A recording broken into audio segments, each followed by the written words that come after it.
আর 9 যোগ করলে হচ্ছে 18, 18 আর 6 24, 24-এর 4। এই যে আমি বললাম 24, 24-এর 4, আর এই 2 কোথায় যাবে? এই 2 আবার কোথায় চলে আসবে? এটা হচ্ছে এককের ঘর, এটা দশকের ঘর, এটা শতকের ঘর। এই 2 কোথায় চলে আসবে?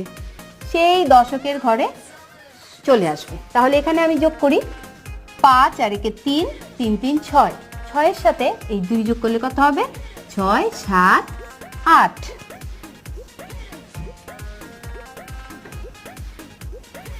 এখন শতকের ঘরে কত রয়েছে?